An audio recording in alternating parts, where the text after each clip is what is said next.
Итак, народ, правдами и неправдами я добрался до пивоварни Тилкан. Находится она в небольшой деревушке. Добираться надо перекладными сначала на поезде, потом на автобусе, либо из города Халля, либо из еще там другого какого-то города. Вот я на заднем дворе, пасутся козочки, овечки, солнышко светит, у меня бокал Тилкана в руках. А сейчас посмотрите на счастливое лицо человека, который открывает пивоварню раз в неделю на 2,5 часа. Hi, I'm Rich.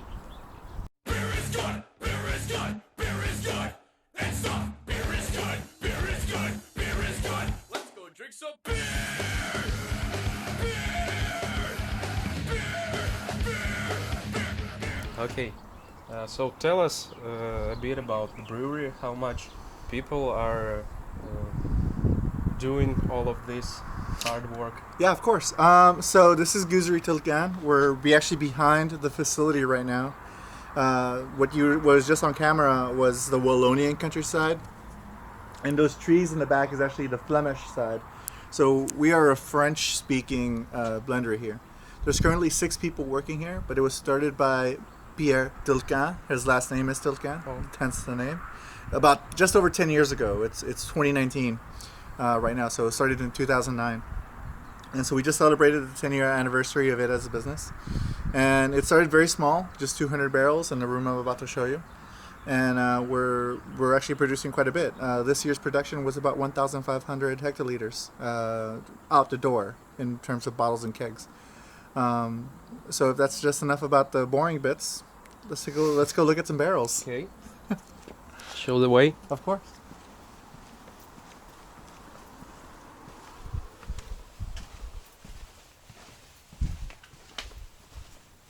Do we need to close the door? Now leave. So this is the initial purchase of the building. This is where it started. Was this room 10 years ago? It's changed quite a bit since then. We're now stacking them 4 high, and this is where we receive beer. So what happens is no wort, nothing is brewed here. We're a blendery. So what happens is Boone, Lindemans, Timmermans, Girondin, and Cantillon will all produce wort in their facilities. They brew this. They put it in their cool ship, and overnight they let it get inoculated by natural yeast and natural bacteria in the air. Land on it overnight, and the next day it's brought here. Once it's here, we actually put it into these barrels ourselves. So these are our barrels. They're all used red wine barrels. We clean them very, very well, very aggressive cleaning, and then we stack them and fill them. They're all 400 liters. There's a few 600 liter barrels in here. I'll show them to you later. But they're all pretty much 400 liters. We feel we get the most in terms of just complexity in a blend. Once it's in the barrel, it ages anywhere from 6 months to 3 years. We don't use anything older than 3 years. We're focused on production. 1, 2, and 3 years. And then we start producing blends. So once it's aged, there's another room full of barrels. Once it's aged for a while, we bring into these tanks up here. So these are our blending tanks. In these 2 tanks, we use 10 different barrels. 10 barrels go into every single batch of Tilquin. Every single one. They always all contain Girondin and Cantillon, and the younger portion is going to be Boone, Lindemans, or Timmermans. Again, very small amount of Timmermans. It's 5 barrels of 1-year lambic, 3 barrels of 2-year lambic, and 2 barrels of 3-year lambic. Beer is in a barrel for 3 years, and then we put it in. So a bottle of Tilquin Gueuze takes 3.5 years to produce.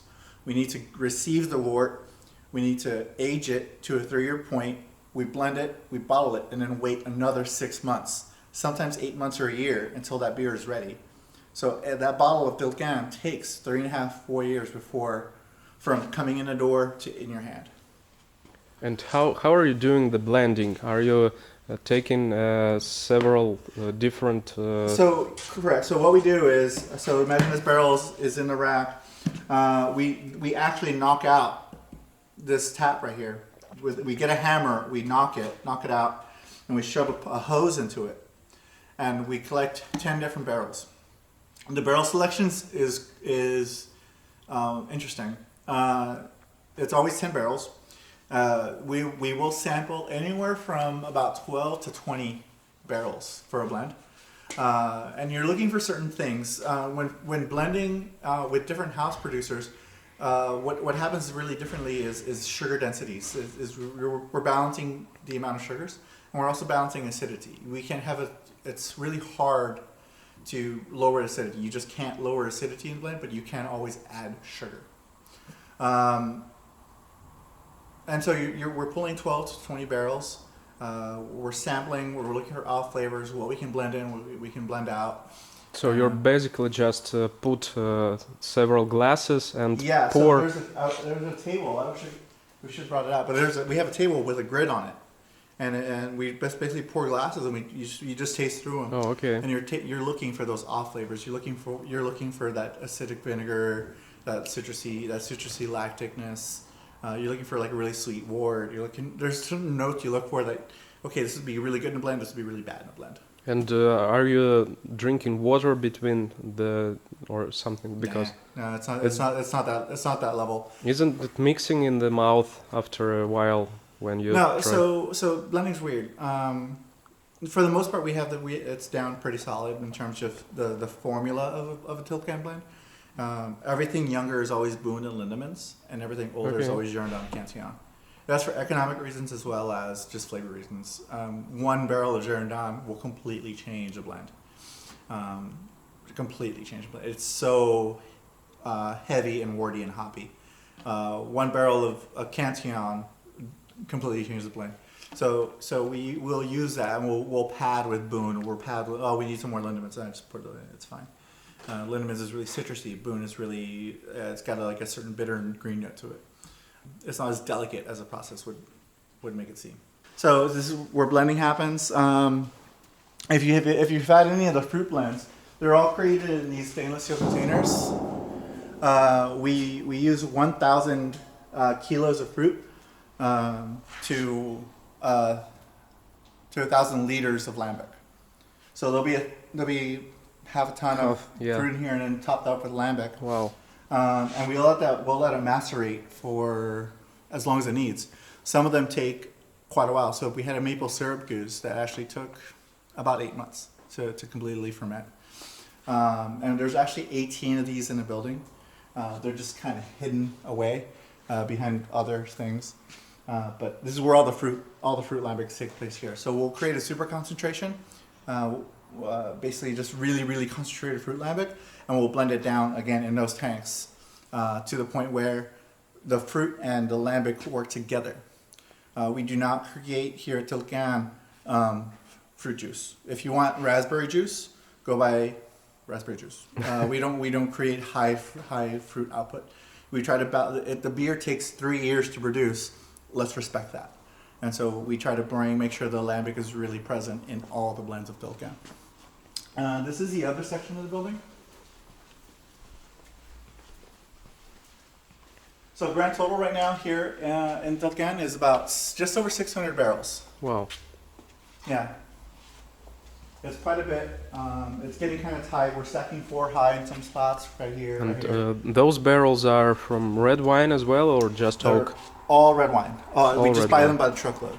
They're all red wine. We try to mark them all as well with the markings from the blenderies. So like for instance right here, this is Girondin. This is the fresh one from 2019. Okay. Batch 2 from 25. It's from France, or? Yeah, so all the barrels are from France, correct. This is Boone. This is Boone Lambic from 2018. This is Cantillon right here. And this is Meerts. Meerts is a special lambic brewed for us by Boone. It's a lower alcohol lambic.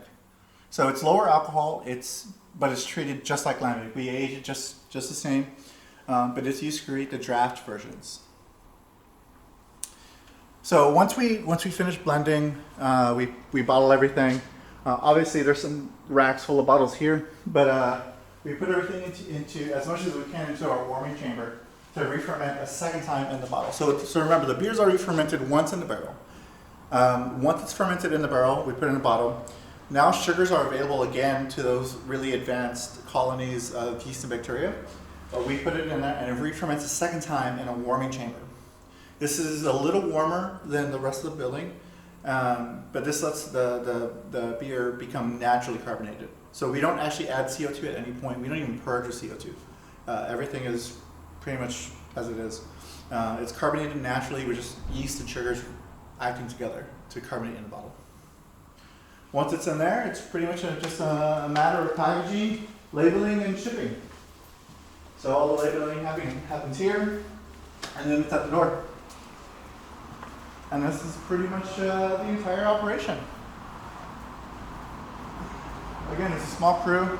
It was just Monsieur Tilquin for quite a few number of years. I think for like 6-7 years, just him. And this is the shop, I guess. Yes, sir. Тут можно прикупить мерчагу, пиво. И тут даже уже работают карты, вроде как.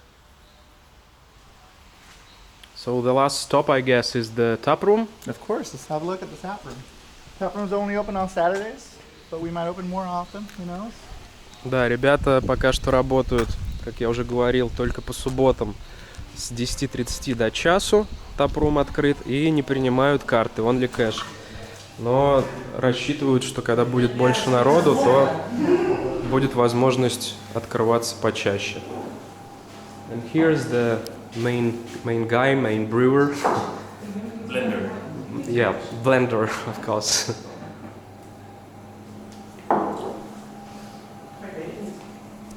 Ну вот как-то так. Советую заехать на Тилкан. Не зря как бы считает Гудзон, по-моему, из Craft Republic, говорил, что это лучшее событие в 2018 году на пивном рынке России и Москвы. Так что так вот. Добраться непросто, но того стоит. Прекрасное место, прекрасный регион и гостеприимная команда. Всем cheers и до новых встреч.